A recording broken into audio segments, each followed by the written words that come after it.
जो है ऋतु, ऋतु से ही फिर बता रहे हैं आगे, ऋतु तक बताए थे। ऋतु जो है कितने प्रकार के हैं और ऋतु के अनुसार जो है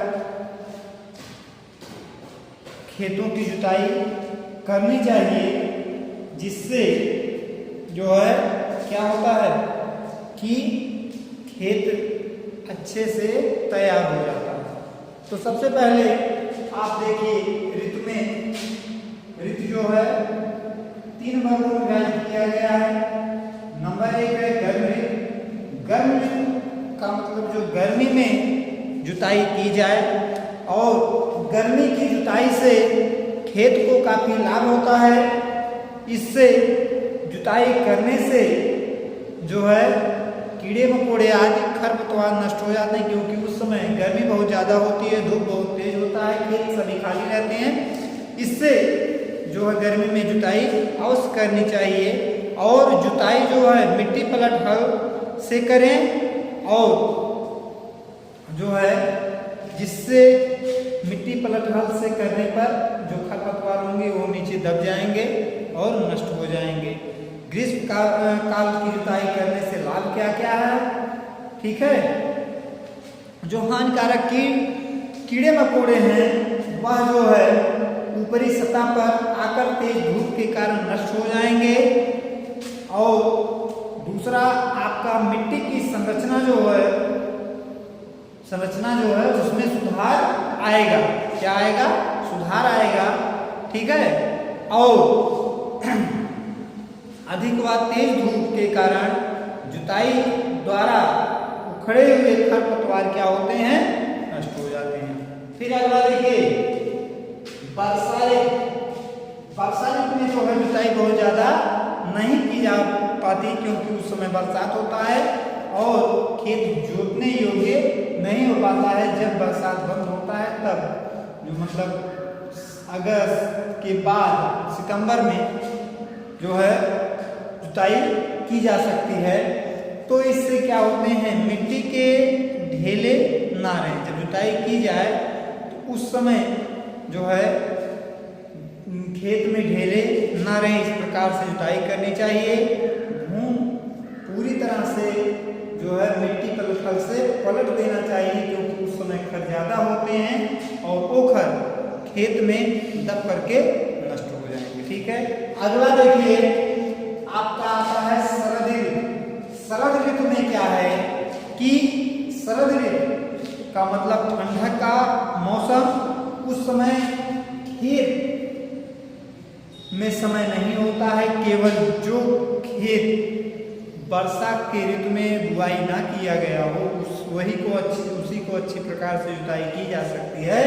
अन्यथा खेत की जुताई बहुत ज़्यादा अच्छी नहीं हो पाएगी, क्योंकि उस समय कई फसलों की बुआई करनी रहती है, तो हमारे पास समय उतना नहीं होता। 2-4 दिन 5 दिन का समय होता है, ज़्यादा से ज़्यादा 1 हफ्ते 10 दिन का। तो ऐसी स्थिति में भूमि को पूर्ण रूप से भुरभुरा बना देना चाहिए। और भूमि को भुरभुरा बनाने पर जो खरपतवार होते हैं वो मिट्टी के कणों से अलग हो जाते हैं, जिससे वह सूखने में काफी समय नहीं लगता है, कुछ समय में ही सूख जाते हैं, नष्ट हो जाते हैं। अब आइए देखिए जुताई की विधियां। जुताई की विधियां 2 हैं, 2 में पहला है बाहर से भीतर की जुताई। बाहर से भीतर की जुताई मतलब यह क्या है कि इसकी जुताई जो है बाहर से शुरू करते हैं और अंदर की तरफ ले जाते हैं, ठीक है। जैसे यहाँ पर एक छोटा सा हम बना दे रहे हैं ग्राफ। तो यहाँ से देखिए ये मान लो खेत है, खेत के एक सिरे से जुताई करना प्रारंभ करते हैं। इस प्रकार से जुताई करते जाते हैं, ऐसे ठीक है, ऐसे जुताई करते जाते हैं। लास्ट में खेत कहाँ आता है, बीच में जुताई हो जाती है, ठीक है।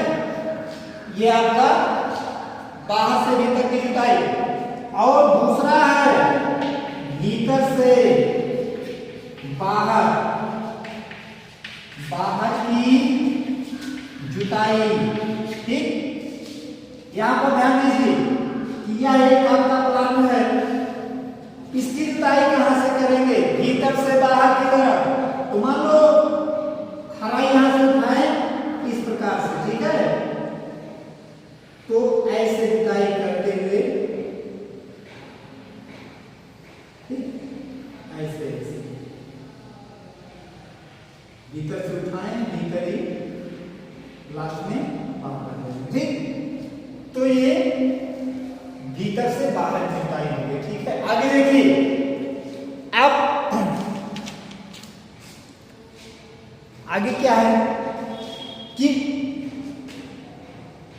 जुताई के महत्व, जुताई के महत्व क्या है? जुताई के महत्व में क्या है कि जुताई जब की जाए तो उनमें जो रंध्राकाश होता है खेत में, रंध्राकाश मतलब छिद्र, जिससे नमी बहुत तेज से ऊपर जाता है, तो उसी को तोड़ने के लिए जुताई बहुत ढंग से करनी चाहिए, जिससे खेत में कोई ठहरी ना हो। ठहरी का मतलब जो स्थान छूट जाता है जुताई करते समय, जैसे मान लो कल्टीवेटर जुताई किया जाता है, ऐसी स्थिति में क्या होता है कि ये मान लो आपका फार है, फार ऐसे जोतता जाएगा ऐसे ऐसे, तो ये बीच में स्थान छूट जाते हैं, इसी को कहते हैं ढेरी। इस प्रकार से एक बार इधर से जुताई करें, फिर इधर से करें, अगर फिर ठहरी नहीं टूटती तो इस प्रकार से जुताई करें, ठीक है। तो इस प्रकार 2-3 बार ऐसे जुताई करने से खेत में ठहरी नहीं रह जाती है, जिससे जो खेत की जुताई अच्छी ढंग से हो जाती है। और एक चीज और जानिए, बहुत ज्यादा खेत की तैयारी करने से भी जो है उसमें मृदा संरचना जो होती है उसमें काफी हानि होता है। तो इसके लिए जो मुख्य रूप से खेत की उतनी ही जुताई करें जिससे पौधों का विकास अच्छी प्रकार के हो सके। तो एक होता है आपका न्यूनतम भू परिष्करण, जिसे आपको बता रहे हैं न्यूनतम भू परिष्करण जो होता है, ठीक है। न्यूनतम भू परिष्करण का मतलब है कि कम से कम जुताई किए बिना फसल की बुआई कर दें, उपज में कोई कमी किए बिना भूमि में कम से कम तैयारी करने की क्रिया करना न्यूनतम भू परिष्करण कहलाता है। मतलब कम से कम जुताई करें, कम से कम जो तैयारी करें, केवल उतना ही जितना बहुत अति आवश्यक हो उतना ही खेत की जुताई करें, जिससे पौधे से अपना विकास कर सके और उपज में कोई कमी न हो, ठीक है। इसके लिए 4-5 उद्देश्य दिया गया है, तो आइए देखिए। पहला उद्देश्य है खेत की लागत को घटाना। पहला उद्देश्य क्या है? खेती की लागत को घटाना। दूसरा मृदा की सघनता, मृदा की सघनता को रोकना, मृदा की सघनता को रोकना। और तीसरा क्या है? मृदा क्षरण को कम करना, मृदा क्षरण को कम करना। क्षरण का मतलब जिससे मिट्टी बाहर ना जाए बरसात के समय में, या हवा के झोंकों से मिट्टी की कण बहुत ज्यादा इधर उधर ना चले जाए। इसके बाद चौथा है मृदा संरचना के विघटन को कम करना, विघटन को कम करना। मतलब जो मृदा संरचना है उसमें जो ऑक्सीजन है वह पूर्ण रूप से आ सके ऐसी स्थिति में। इसके बाद जुताई का समय। जुताई का समय क्या है कि जुताई उस समय पर करना चाहिए, जैसे मान लो खेत की सिंचाई की गई हो या बरसात हुआ हो, तो खेत में नमी जो रहती है वह कब करनी चाहिए उसकी जुताई। खेत की जुताई का समय मुख्यतः मृदा में उचित नमी को की मात्रा पर निर्भर करता है, जिससे जब खेत में हल्का हल्का सफेदी पड़ने लगे या जो है दोमट मिट्टी का रंग जो है भूरा या कहीं कहीं चिट्टीदार हो जाए, तब समझना चाहिए खेत की जुताई करना, जिसे हम कहते हैं बागवानी हिंदी भाषा में, और किताब की भाषा में क्या कहते हैं? ओट कहते हैं। क्या कहते हैं? ओट। ठीक है, ओट आ गया मतलब बरकनी आ गई। ठीक, आगे देखिए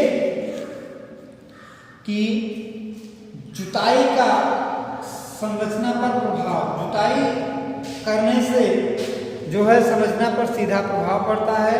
मृदा की दानेदार संरचना बनाने के लिए सदैव उसे ओट आने पर ही जोतना चाहिए। मतलब अगर मृदा की संरचना बनाए रखना है तो ऐसी स्थिति में क्या होगा कि उसमें जब तक बरकनी पूर्ण रूप से ना आवे तब तक खेत की जुताई नहीं करनी चाहिए। इससे जो है मिट्टी की संरचना पर कोई प्रभाव नहीं पड़ेगा। अगर जुताई करने के योग्य भूमि नहीं हुआ है तो उस समय जुताई कर देंगे तो मिट्टी के संरचना पर अधिक से अधिक प्रभाव पड़ेगा। जैसे जुताई करने से खेत में ढेले हो जाएंगे और ढेले को तोड़ने में काफी दिक्कत होगा, क्योंकि नमी रहते ही यदि उस पर पाटा चला दिया जाए तो बाद में किस रूप में बदल जाते हैं, ढेले के रूप में बदल जाते हैं। ठीक है, बस आज ये तुम्हारा चैप्टर खत्म हो गया। ठीक है, आज ये तुम्हारा चैप्टर खत्म हो गया, बस इतना ही।